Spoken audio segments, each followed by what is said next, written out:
Are you looking for some quick and easy weeknight meals? Well, then you've come to the right place. I have got 4 quick and easy meals to make for your family. So come on along. Let's get cooking. Hello, family and friends. I'm Susan, and welcome to my home. Hey, friends, are you ready for 4 more amazing quick and easy meals? Well, I have 4 of our family favorite quick and easy meals, let me tell you. And if this is your first time joining in, my name's Susan, and welcome. So for our first meal, we are going to be making some killer chicken chili in the Instant Pot. So quick, so simple, and so good. So come on, let's get started making some killer chicken chili.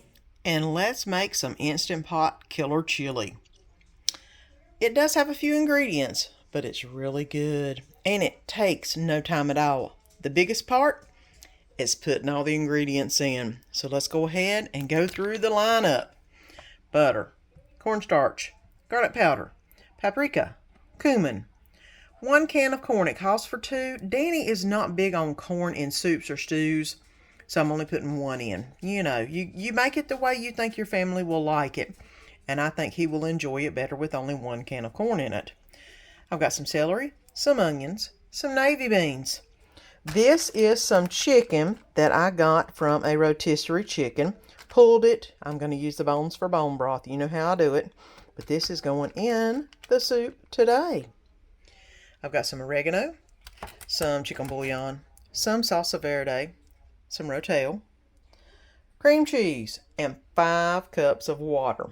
So this is everything you need to make the killer chili. And it's in the Instant Pot. So you can't have more easier than that. So let's get to putting everything in the pot. And I've turned the Instant Pot on saute and let it get hot. I'm going to go ahead and add the butter in so it can be melting. And that is homemade butter that I made, y'all. First time. I don't think it was too bad either. It looks pretty good. I'm going to go ahead and let this melt down just a little bit. And then we're going to add in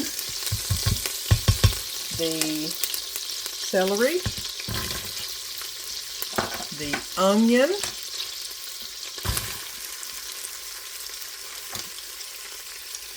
and I'm going to let this saute for just a minute. Ooh. And it's turning a little opaque, so it's time to add the rest of the ingredients. It says 4 minutes. My pan's too hot for that. You see how the butter just about got nice and brown already. I'm going to go ahead and stir in the garlic powder, cumin, smoked paprika,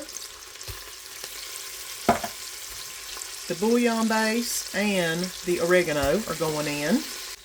And now that all that's sauteing pretty nicely, I'm going to go ahead and add the 5 cups of water, which is going to not only cool it down just a little bit, but it's also going to make it to where I can scrape up all the good bits that are on the bottom here. And I'm going to use my spatula to kind of scrape those up real quick. And I've turned the pot off. I'm going to go ahead and add, it calls for 2 teaspoons of salt. I'm just going to add a little salt. And it calls for 1 teaspoon of pepper. I'm going to go ahead and add a little bit of pepper to this. All right. I'm going to go ahead and add in the chicken,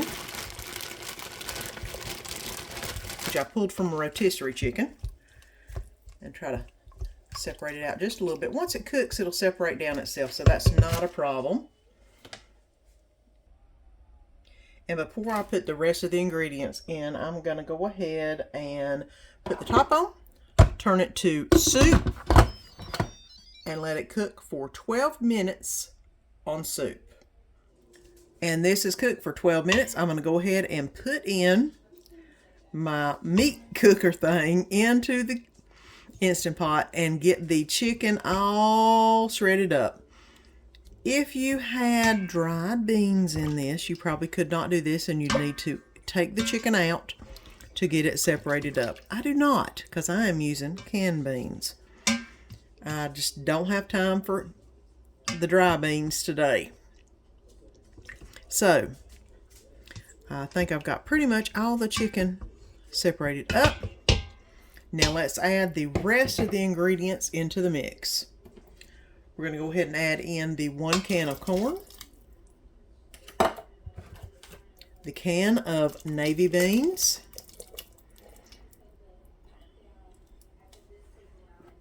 can of rotel, and the container of salsa verde. And there we go. Now I do need to go ahead and add in the cream cheese. I've already blocked it up or cut it up into blocks. So all I have to do is basically divide it up and put it into the soup. Be careful, it is hot.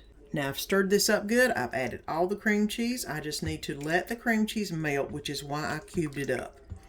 Once the cream cheese is completely incorporated in the soup, then we can decide if we need to thicken it up or not. It's looking decently thick right now, but let's go ahead and let this cook just a little bit, and then I'll bring you back and we'll see if we need to thicken it. And I've let as much of the cream cheese melt in as I can. I have gone around the sides and smashed the cream cheese and let it melt. So now this is ready for us to eat. I've got to debate on whether to add a little bit of cornstarch into the mix and thicken it up.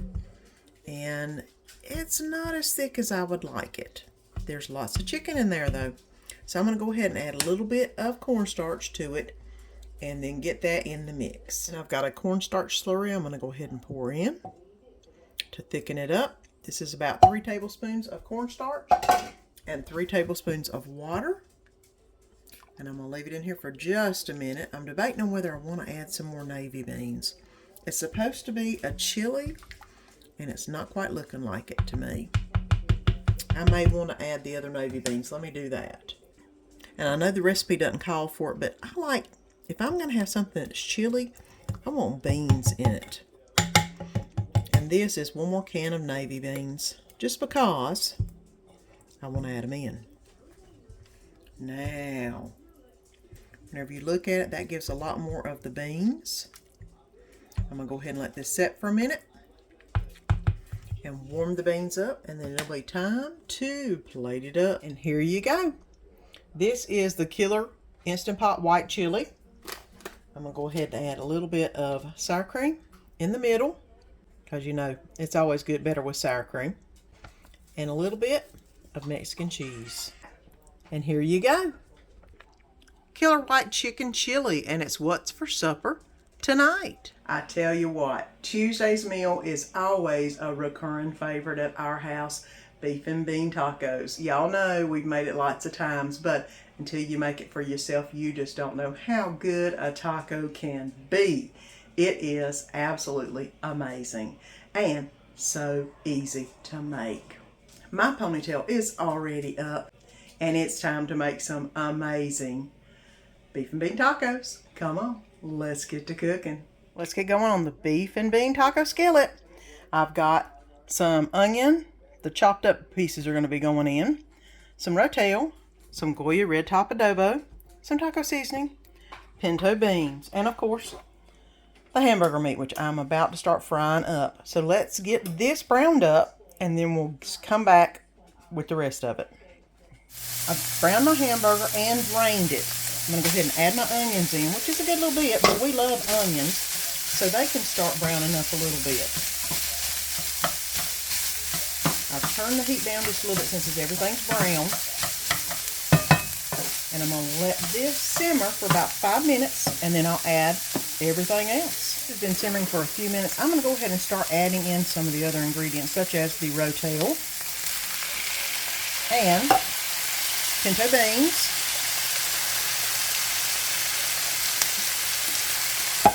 I'm going to go ahead and get those mixed together real good. Now, the secret to this is, of course, taco seasoning. And I'm going to also put some adobo red top around the pan.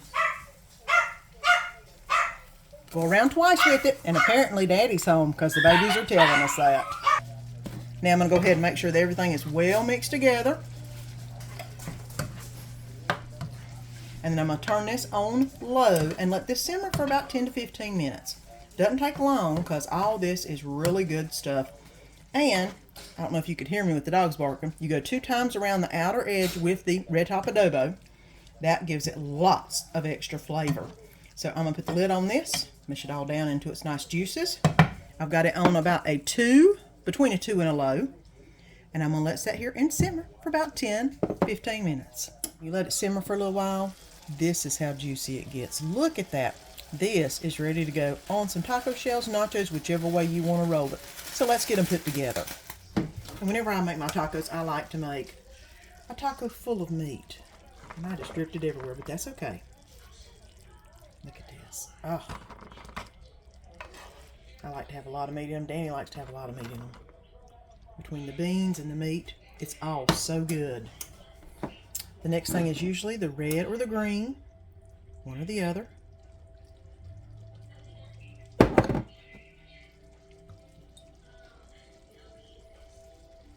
And of course a little bit of taco sauce.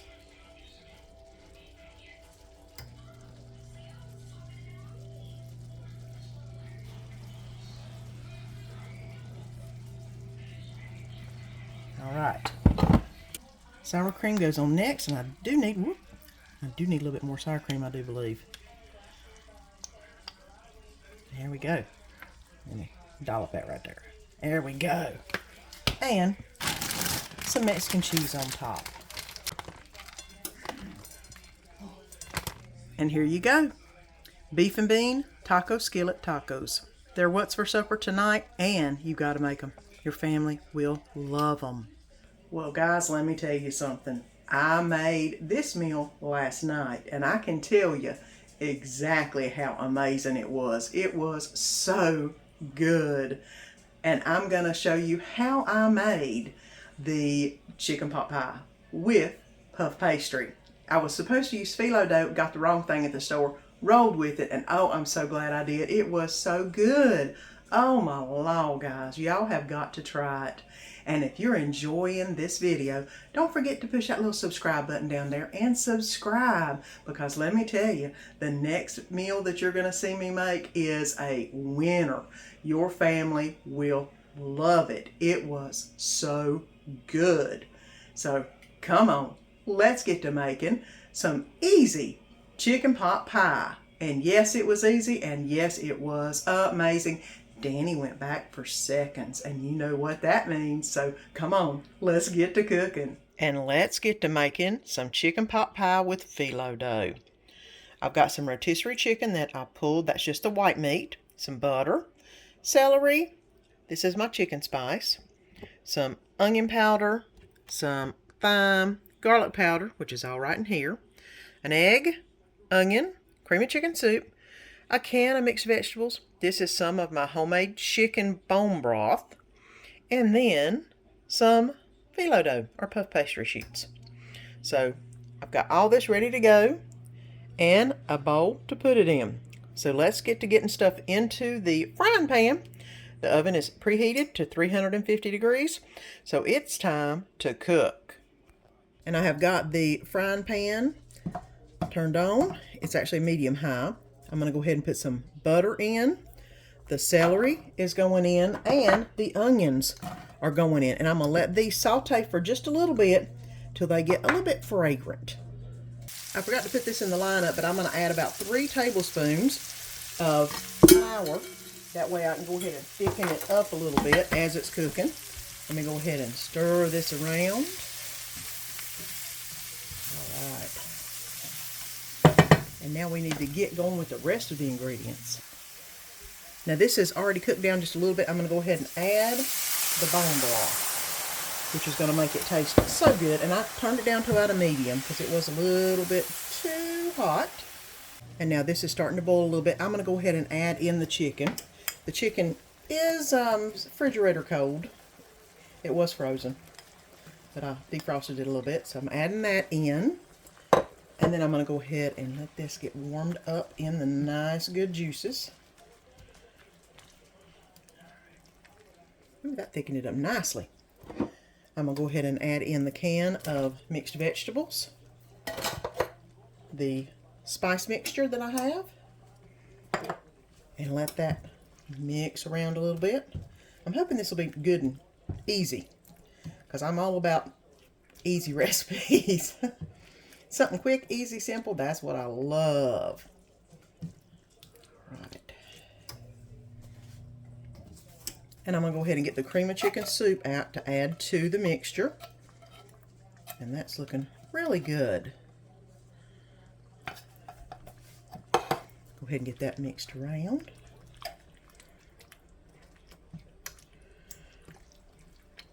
Now I'm going to put the lid on this and let this simmer for about 2 or 3 minutes.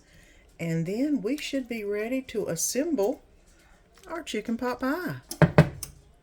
Oh, I just realized something. I don't have phyllo dough. I got puff pastries. We're going to roll with it though.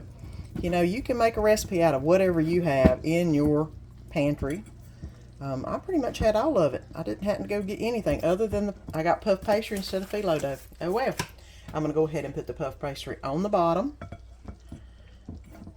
and just let it droop over because I'm going to put the top on it. And it will be what it will be. It will be a chicken pot pie of some sort, one way or the other. Now, I'm going to go ahead and put in the chicken mixture on top of the phyllo dough, or on top of the puff pastry, excuse me.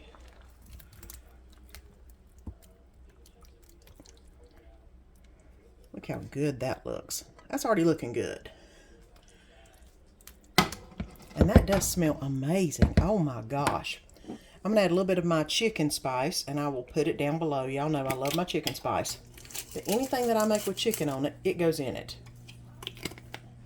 And now the next thing is the second thing of puff pastry is going to go on top.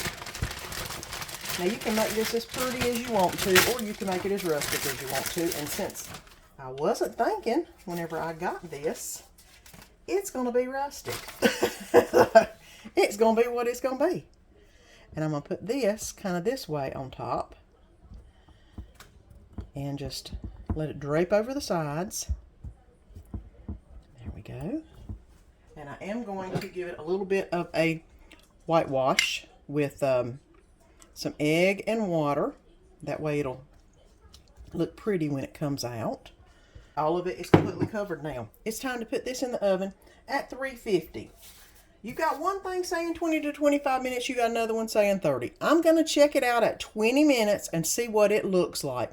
It's probably going to take about 30, I don't doubt. But we'll see what we get when I bring you back. I just got it out of the oven, and I hope it looks as good as it looks here on the screen. It is flaky and crusty, and it looks really good. I put it in for probably around 30 to 35 minutes to get it this browned. But it is looking amazing. Let's go ahead and get it plated up. And I dipped it out, and this is actually one of the corner pieces. Look at how fluffy that is. Oh, and it smells amazing, and it tastes divine. So yep, even though I messed up a little bit, it is so good. And it is chicken pie with puff pastry instead of phyllo dough. And it's what's for supper tonight. Do you ever have a night whenever you're not extremely hungry, but you want a little something to cook that's warm and filling? Well, I have got the meal for you. It is called pizza roll-ups. 5-10 minutes, you've got something on the plate for your kids, for you, to fill your belly up. If you just want something small, you can make a lot of them, I guess, and eat a lot of them. It doesn't matter either way because they're simple and easy. So come on along. Let's get to making the pizza roll-ups. They're so easy and so good. And let's make some pizza roll-ups. You're going to need some burritos. You're going to need some sliced mozzarella, some pepperoni, and I've got some just pizza sauce. Traditional Aldi's, y'all know. That's the good stuff. So let me go ahead and get this started in the pan. And it takes maybe 5 minutes. Quick, easy, simple, and get you something on the plate real fast. And I have heated the pan up. I'm going to go ahead and lay some pepperoni on the pan and spread them out nice and good. That way there can be lots of pepperoni in the pizza roll up. There we go. Now the next thing I want to do is put some mozzarella cheese on it. I'm going to put 4 slices of mozzarella cheese. I want it to where it pretty much lays over the pepperoni evenly, like a sheet. And that's pretty good. That's got it pretty good. I'm going to let this warm up just a little bit. And you can see it starting to warm up. I want to go ahead and put the tortilla shell on top. so it gets nice and warm and the cheese melts into the shell, which won't take long. Let me go ahead and let this get warming. All right, let's flip it over. Oh, uh-oh, there we go. Now, see how that's melted in and all the good stuff's all over it? I'm going to let the back of this brown up, and then we'll be ready to do our pizza roll up.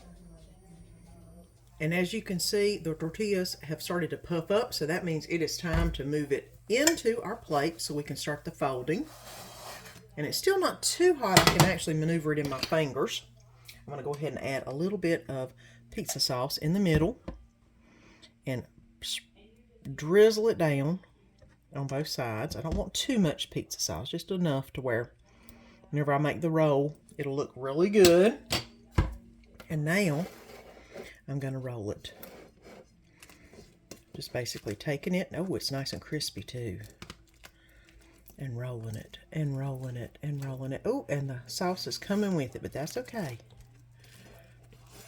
All right. Now, I got sauce out of it, but that's okay. And look at this. It is a perfect pizza roll up. Look at that. I'm going to make another one for Danny, and then it'll be time for lunch. Weren't those 4 meals amazing? So quick, so simple, so easy. Oh, and so good. And of course, if you haven't already, don't forget to press that little button down below and subscribe so you don't miss any of the fun. And if you enjoyed this video, then you're going to really enjoy this one right here. Lots of good food, y'all know. So until next time, see you then.